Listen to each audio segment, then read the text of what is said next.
5 years ago, my life changed with the birth of my daughter. Then, just a month into the pandemic, my second daughter arrived. I've never felt so much joy or so much pressure all at the same time. How in the world could I or would I juggle it all? And as I talked to so many of my mom friends, I realized I was not alone. Hi everyone, I'm Ryan Blackshear Vargas, and on this special, 3 powerful women from across Southern California, 3 unique journeys into motherhood, each of them highlighting the power of mom.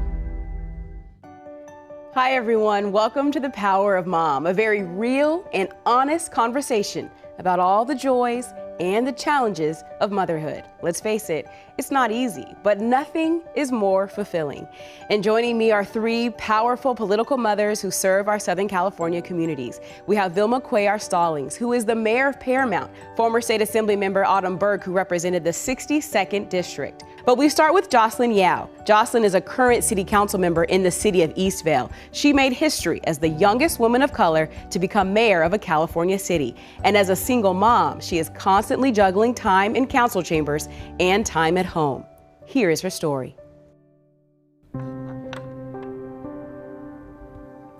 When they say it takes a village to raise a kid, they really mean it. You got it. Yay. I didn't know that before I had a kid.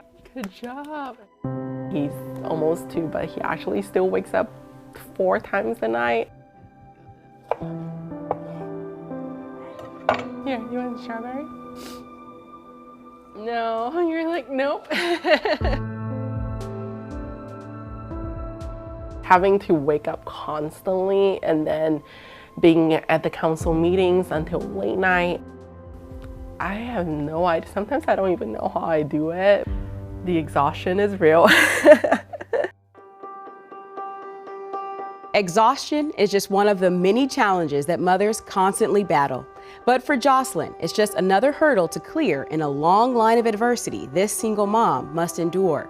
Raised by Vietnamese and Malaysian immigrants of modest means, Yao persevered through hard work and determination and made national headlines at the age of 25 by becoming the youngest woman of color to be elected mayor of a California city.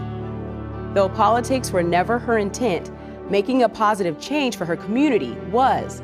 And on an ordinary day, heading to college, the path to civil service became clear. I didn't have a car. And so I relied on public transit at that time. And I remember having to walk for 45 minutes just to get to the nearest bus stop.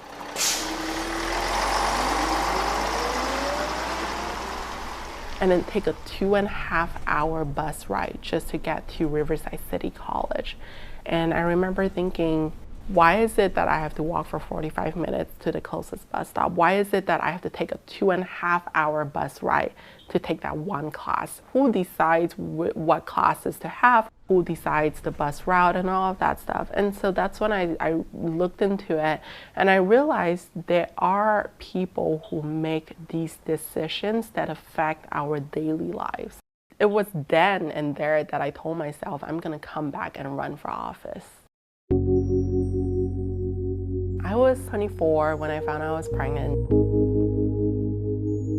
It was a mixed feeling, definitely excited. At the same time, also started thinking, what's gonna happen next in terms of my career? How were my colleagues were gonna think about me or the judgment? There's this taboo where you're not supposed to get pregnant your first year at a new job. I didn't tell my supervisor at my full-time job. I'm not sure how my colleagues would respond to that. It was a very terrifying feeling. I feel like we don't talk enough about its postpartum depression. It was really hard giving birth in a pandemic.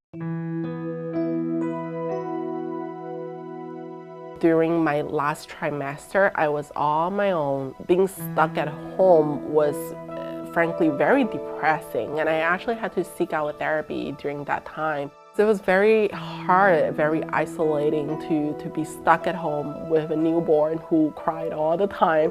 He has yet to start preschool, which I cannot wait. Oh, you don't have your shoes. Hey, you don't have your shoes. Mommy forgot about your shoes. What kind of mom do I want to be? And I think about that all the time.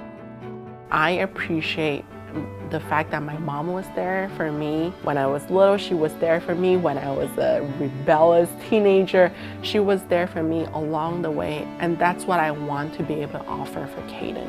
1, 2, 3, go! Whenever I think about my career, my job, that long list of things that I want to do, I always make sure that he's still my #1 priority. That's the kind of mom that I want to be for him.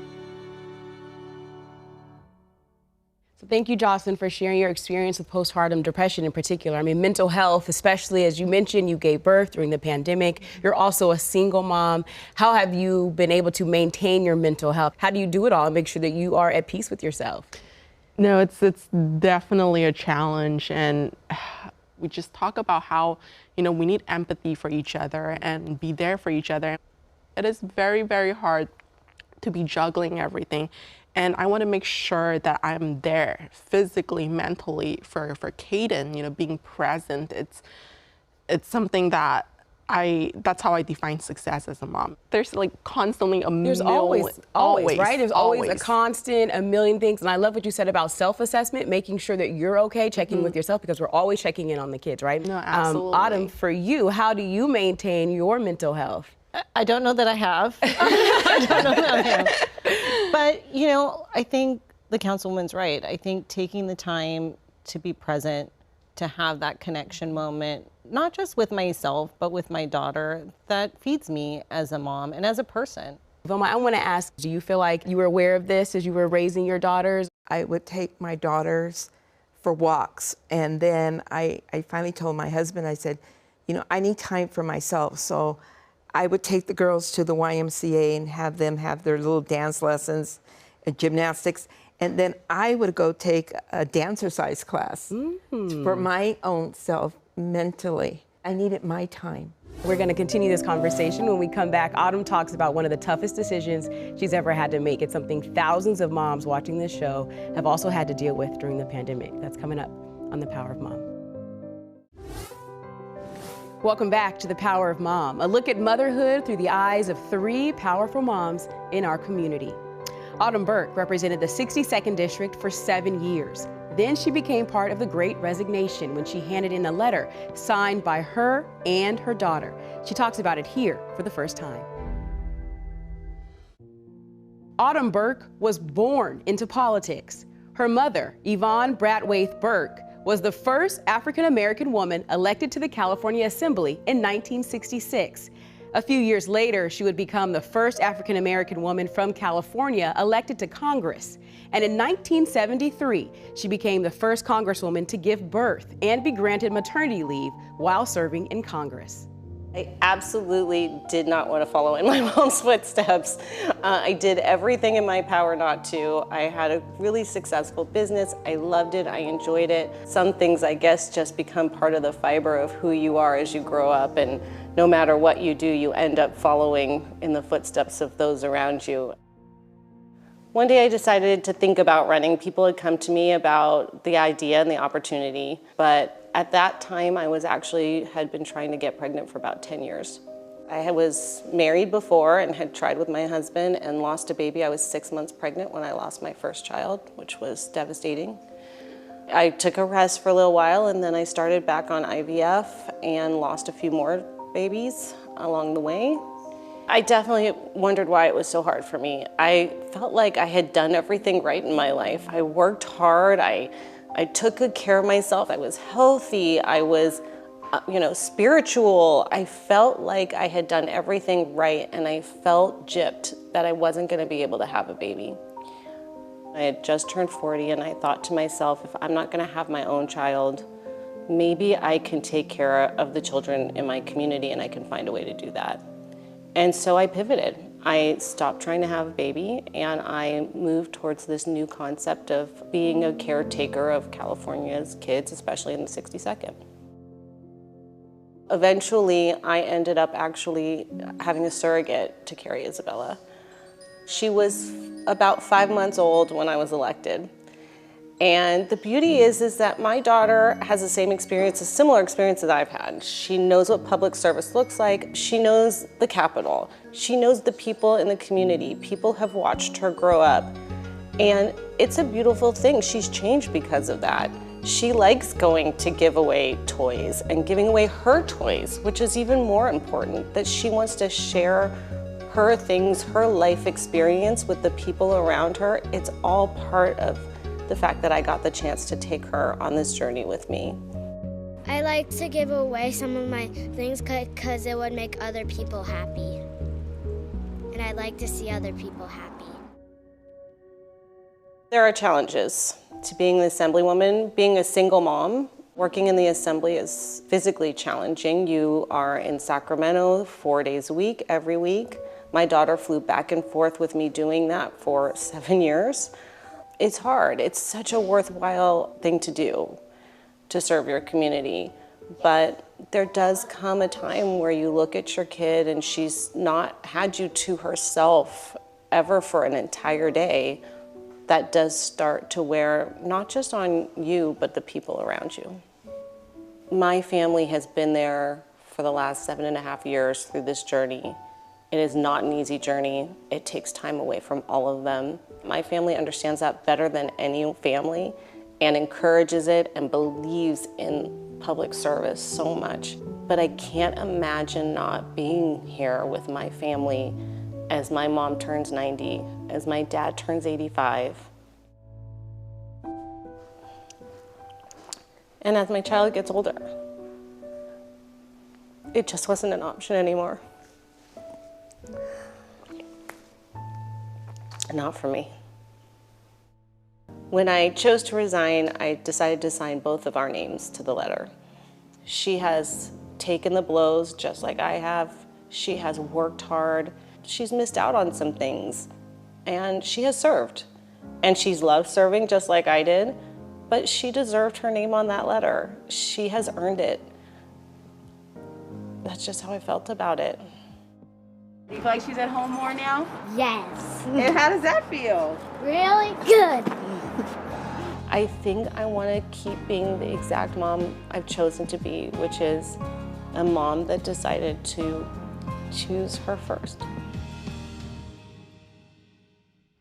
Autumn, the emotion that you shared in that piece is obviously still very present for you. I mean, it brings up emotions for you even now, the tug between making the right decisions, you know, the tug with a lot of moms, I'm sure, watching this, are the balance between working at home. How do you measure that success as a mom? You know, I'm not the first mom to struggle with it. I'm definitely not going to be the last. But I feel good about it. I feel good about going with her so young. I feel good about staying as long as I did. And I feel good about when it was time to go, believing in myself and her and my family to know that that was the right decision and moving forward with it. I want to thank the assembly member for being so vulnerable and sharing your journey, because before I came here, I actually did not think it would be possible to serve in the assembly or the Senate being a single mom. So thank you for sharing your story, because you're showing other women like me that it is possible, and I thank you for that. Thank you. No, it is possible, and we're women. Women make everything possible. We can really do anything. We always find a way.